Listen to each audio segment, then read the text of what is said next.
You're listening to Cobb Conversations on the Business of Brands with Sudeep Chawla and Sharavana Raghavan.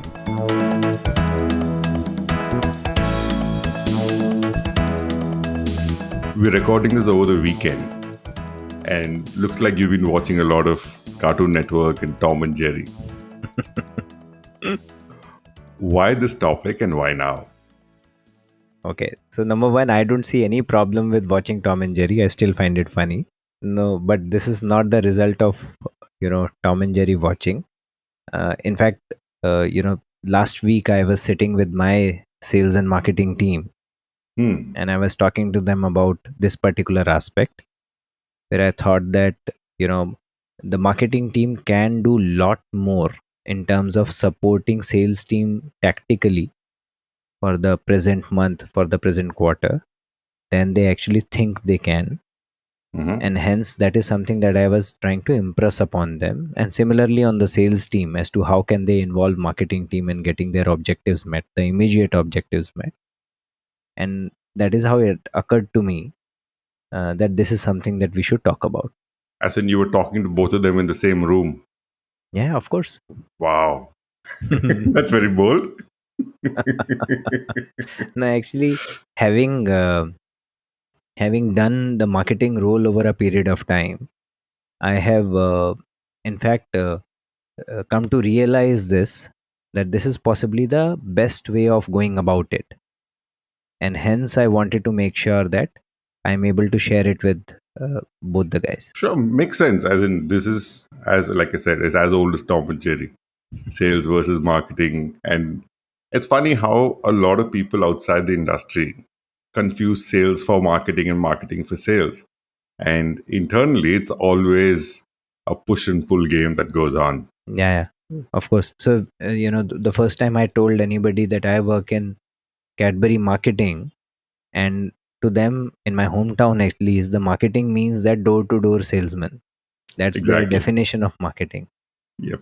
So they thought that I'm going to now carry Cadbury chocolates and go from door to door. Not that I was doing any different in sales, I was going from shop to shop. And since I was, when I was in ASM, I was selling the mass market portfolio of Cadbury, which is the rupees 5 and below. Hmm. So therefore, I was going from pawn shop to pawn shop and selling my stuff. But you're right. So people don't, common man doesn't understand the difference between sales and marketing. And when you get into a company like any FMCG company, suddenly you realize too many differences between sales and marketing.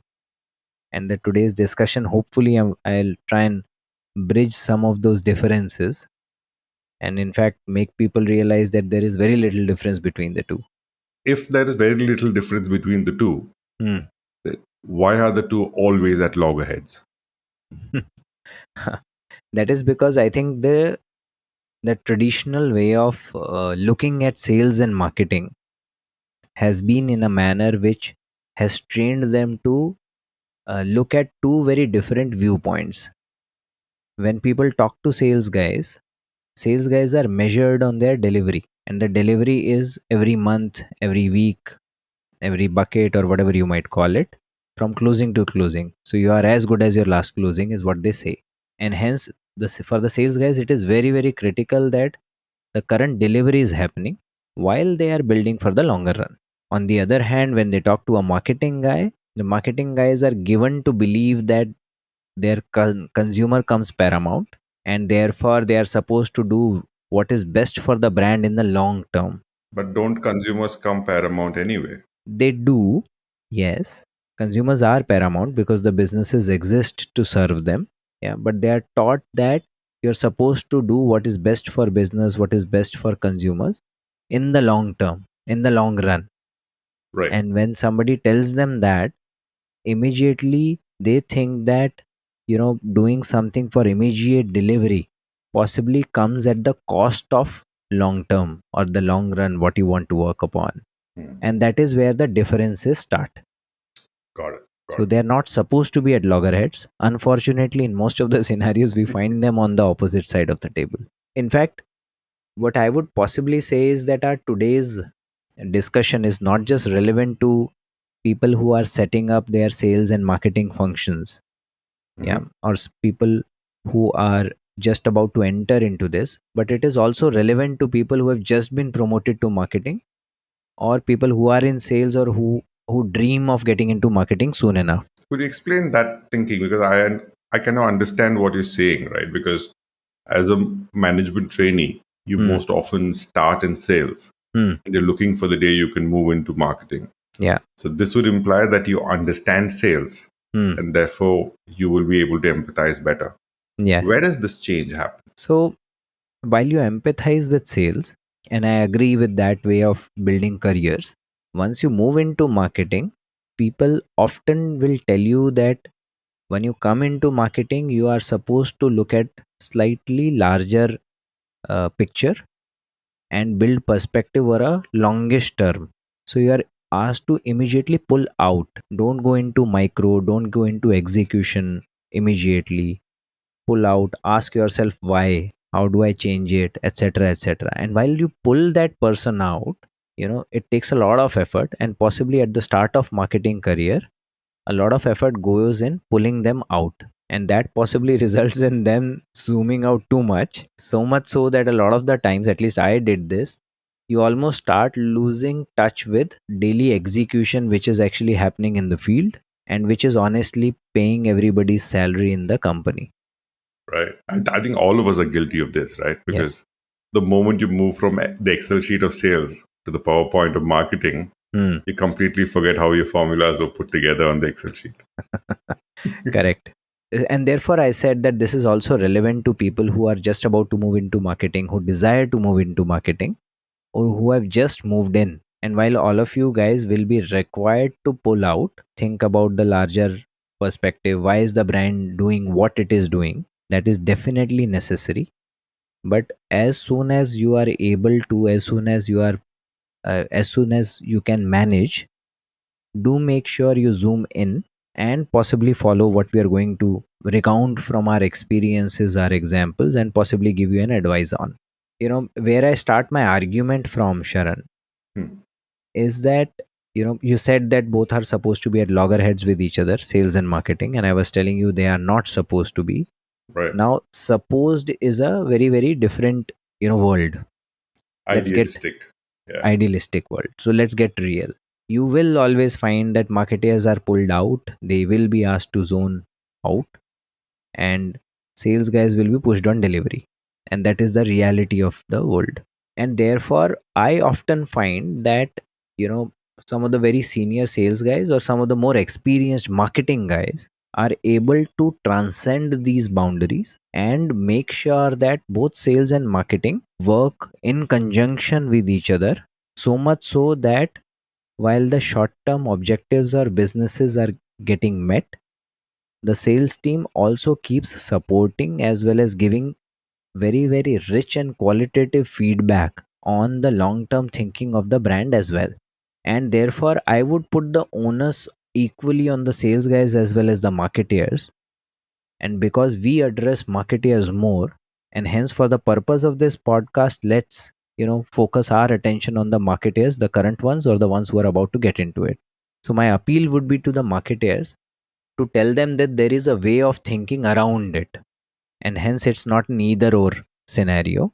Yeah, they don't need to sacrifice their long term thinking, their zoned out thinking, to support the delivery of immediate sales objectives.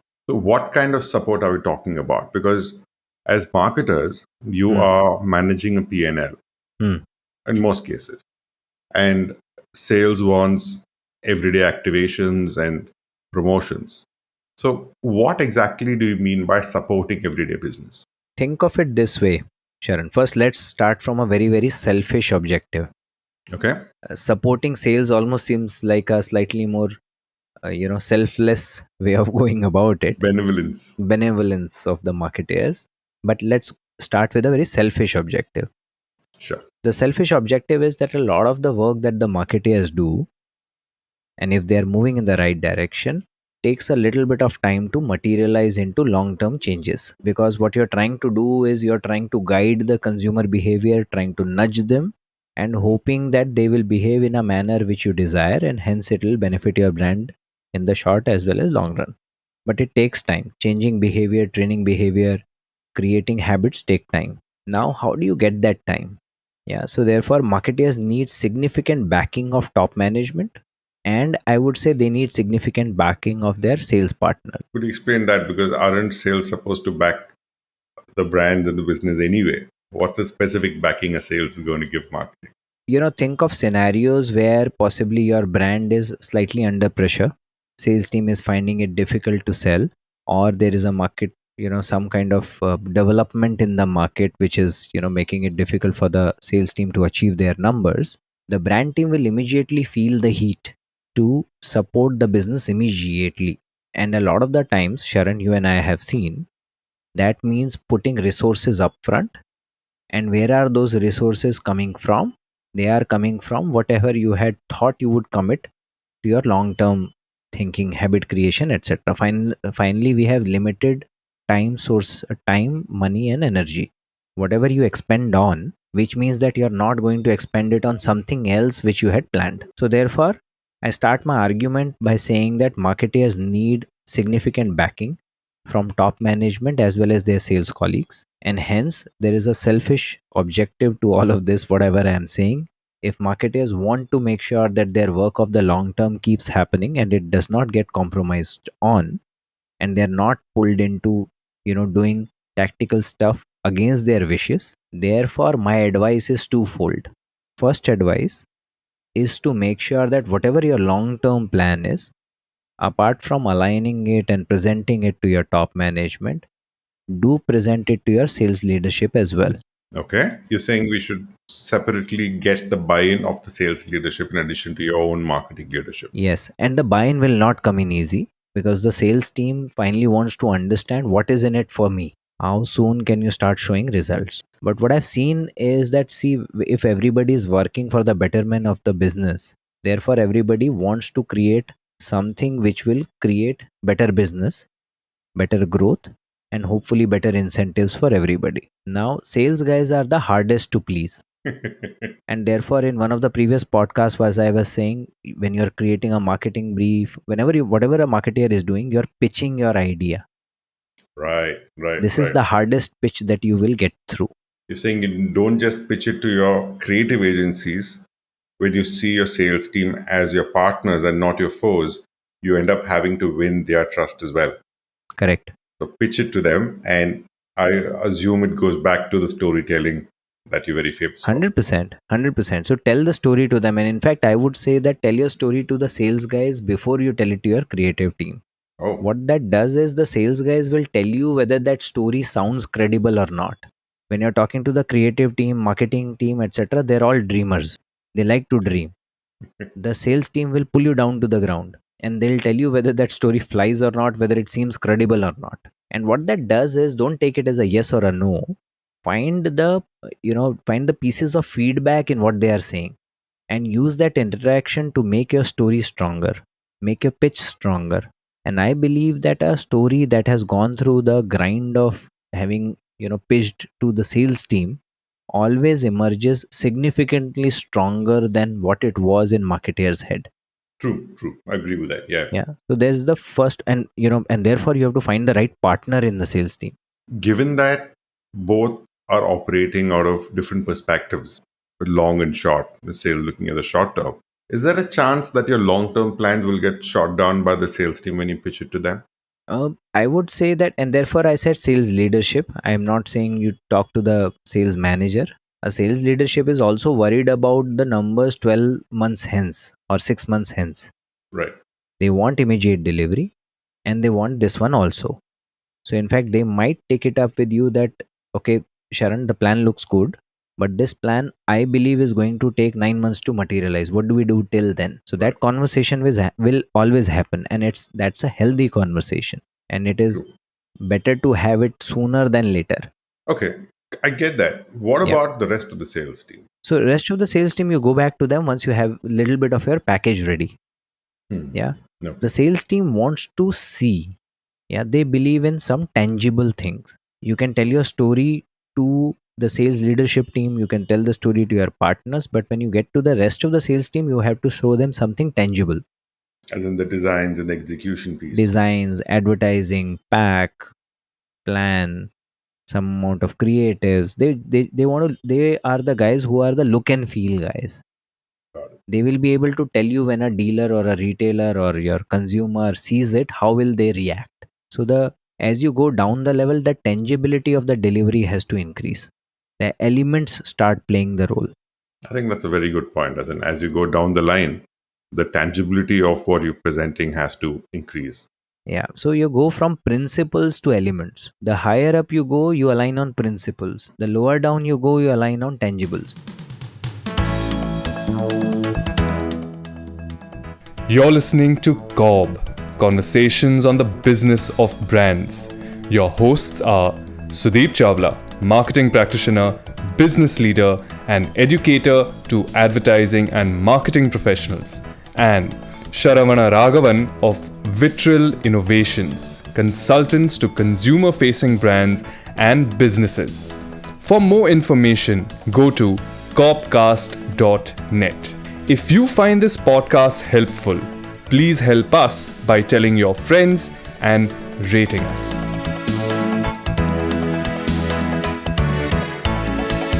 We said that the marketeers need long term backing, top management as well as the sales team. There are two ways of securing it from the sales team. The first one was pitching your idea, plan, etc. to the sales leadership team, Right. getting their idea, getting their reaction to it, using it to solidify your plan, make it refined, make it better, make it stronger. The second part is about supporting them. And you asked me, how can you support them? What I believe, Sharan, is that a sales team has to conduct certain activities every month for their delivery. Some of these activities would be in the form of a, for example, a scheme or an offer. Could you explain what a scheme is? So, for example, you might say that when we were in chocolates, when we were selling chocolates, there were a number of months which we knew will have significant consumer offtake for chocolates. For example, Diwali or Rakhi or Valentine's Day. So if Valentine's Day is 14th Feb, you know that you would want to stock up the dealers in second half of January and first half of February. Therefore, you know that the sales team would run some kind of a scheme which will incentivize the retailers to purchase more chocolates than they otherwise do. And not because we want to dump the stock, but we know that the kind of offtake that's going to come on 14th Feb or 13th Feb or the weekend before it will immediately wipe off all the stock from the market. And if you're not there, if you don't have sufficient stock weight, you will lose market share. You won't get an opportunity to replenish the stock at that very instant. Preloading of stock and trade is what you're talking about. Yeah.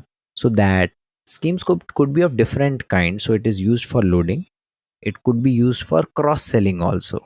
Yeah. If you have a very popular brand or a SKU and you want to make sure that this brand or a SKU creates the way for your another brand or another SKU that you believe can become very big, you would possibly run a scheme which rides one SKU on the other.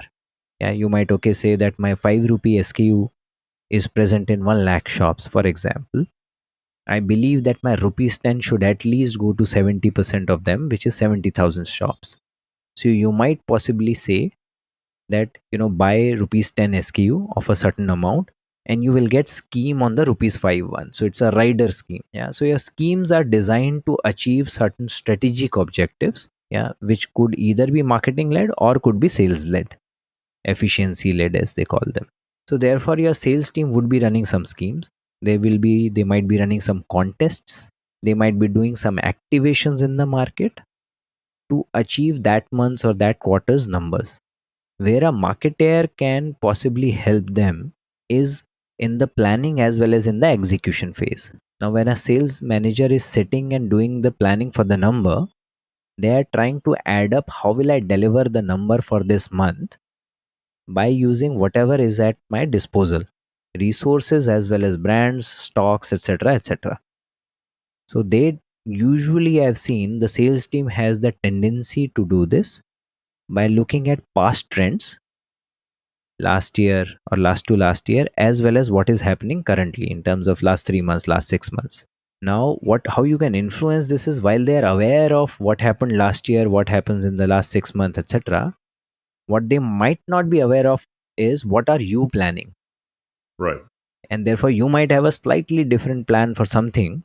You might be thinking about boosting something else, and it is excellent to give them visibility at the right stage so that they are able to account for the uplift that might come because of the help that you are extending. Right.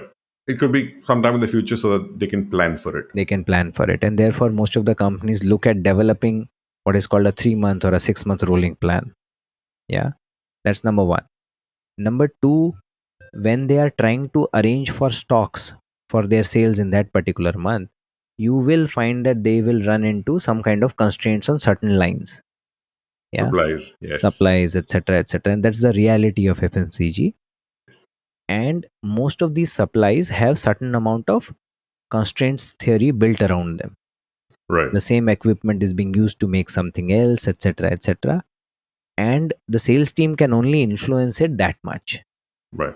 Now once you understand that what is the criticality of a particular SKU and its production to that particular month's number, a marketeer can take the call of deprioritizing something else and unlocking the production capability of a particular SKU at the factory level, and thereby giving the sales team an immediate fillip. Again, I'm only talking about from a planning point of view. I've still not gone to execution, Sharon. Right. Right. So you're helping them in number planning, helping them by doing some amount of supply planning for them. Once all of that is tied up, then when you look at the market side, now if they are doing some kind of a scheming, again you can ensure that all of that scheming is thematic in nature. A schemes can be ad hoc, run in an ad hoc manner, with the objective of loading the trade, etc., etc., but you might add some more objective to it. You might add some strategic objective to it. Yeah, for example, your sales team might think that because 5 rupees is my biggest SKU, I need to run a scheme on my 5 rupee SKU and let's get it done. Yeah, it'll give me 20%, 30% fillip, and they'll be very happy with it. You might come in and say, Ki, my friend, why don't you do it over a 10 rupee line? This will add another SKU. This will increase what you call as number of lines that you are billing per shop, helps you achieve your overall objective, and it gives you an additional business which you can keep leveraging month after month. So this kind of a strategic intent in a tactical activity can also be brought in by the marketers. And then what you can also do is that you will support it with some kind of a fillip on rupees 10, and that's how you add a thematic lens or a strategic lens to a tactical activity that they were anyways planning to do. What is the purpose of all of this? Going back to our selfish purpose, this is not benevolence. The selfish purpose is that the sales team sees that this guy, and when I say sales team, it is majorly the sales leadership team, sees that this guy is damn interested in getting the delivery done. He or she understands the mechanics of the business, and therefore whatever story they develop and whichever way this story gets executed, this guy or this girl will make sure that the delivery happens in a manner which will give us confidence, which will give us sufficient tools for execution, and it will create widespread conviction in the delivery of numbers. Right. Right. I think that's very well put, Sudeep. If I were to very quickly bulletize what you said so far for the TLDR generation, Yeah, say when you move from sales into marketing, don't forget to empathize with your sales counterparts. yeah, Don't unlearn too much of it, is one. Number two, get their buy in. Consider them your stakeholders and pitch to them and get their buy in. The higher up they are in the ladder in the sales organization, you can talk to them about principles. And as you go further, you have to show them tangibles. But the goal is to get their buy in and make yourself indispensable to their short term goals. So be partner with them, figure out ways to help them to meet the goals. It could be with supplies, it could be with a sense of pre-planning. So whatever it takes to help them reach the short-term goals, because the entire organization depends on the income that the sales team brings in. And last but not the least, despite doing the tactical support that you need to for sales, find a way to strategize it. And you will do that when you have the long term picture in mind anyway. Awesome. I think these are brilliant points, but I don't think it'd be fair if I ended this without an example from your past, because you're pretty famous for having among the nicest marketing guys who the sales team liked.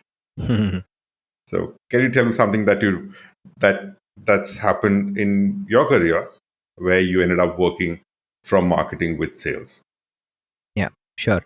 So there've been multiple things that I've done in the past, Sharon, Hmm. and there've been things that I've done before this example that I want to quote.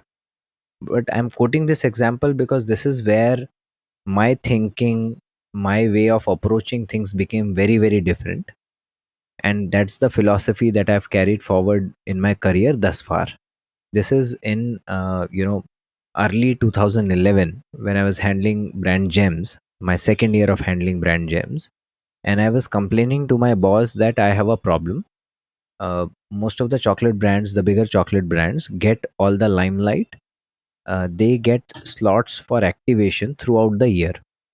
Right. Cadbury had a philosophy of what they call it, used to call as big hit.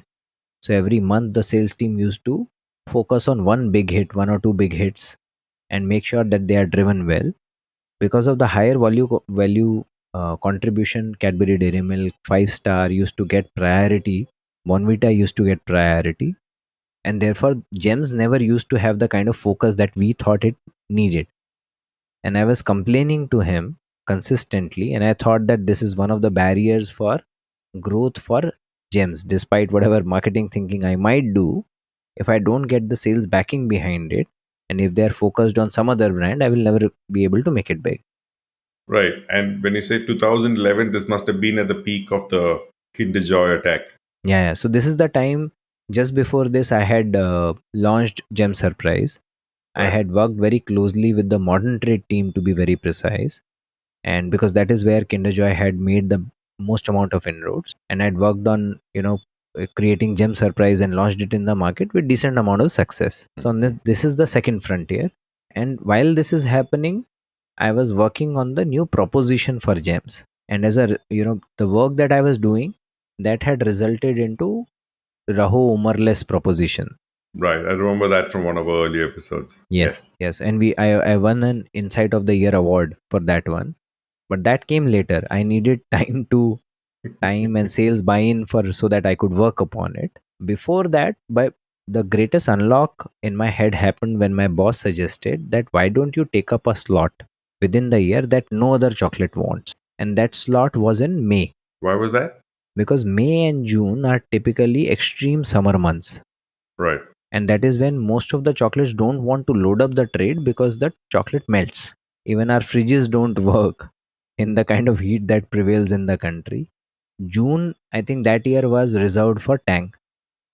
You must have hogged that that big hit. Yeah, people would know what happened to that if they heard the previous episode to this. Correct, correct. We've already recorded that story. So Yeah. May is what I got. Yeah, and I thought it was a brilliant suggestion. And we were doing about 400, 450 tons of gems at that point in time. And that is when I got along with another great friend of mine, Samir Yadav. He was my customer marketing partner, trade marketing partner at that point in time. Hmm. And both of us spoke about it, planned, etc., etc. We said we will deliver 600 tons of gems in May, and we called the activity as Mayhem. Yeah, aptly. And we said that gems had three parts at during that time. There was the gems mini, the 1 rupee gems. There was the gems main brand, which was 5 rupee, and bigger portfolio, the tube and everything. Hmm. And then there was the new launch called Gem Surprise. Right. And we said that we will put sufficient levers behind all three of them. Mm. I put advertising.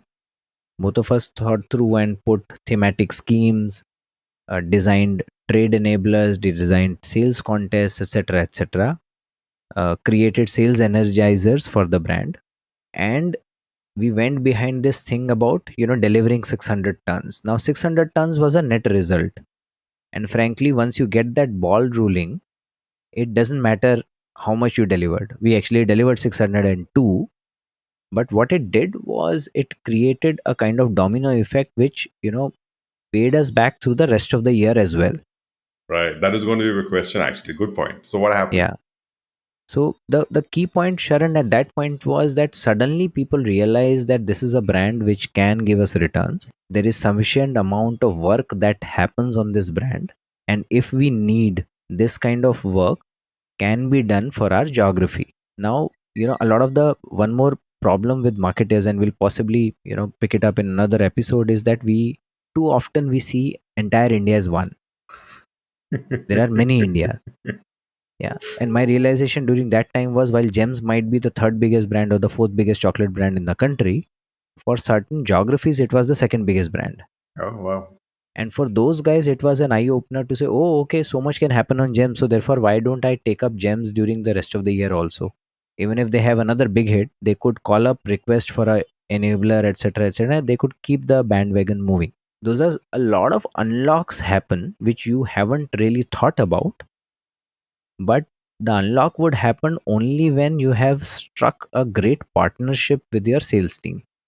Right. And I think the unlock you talk about also happened in the minds of the sales team to look Correct. at Gems in a different perspective as a brand that could help them meet the numbers in the short term.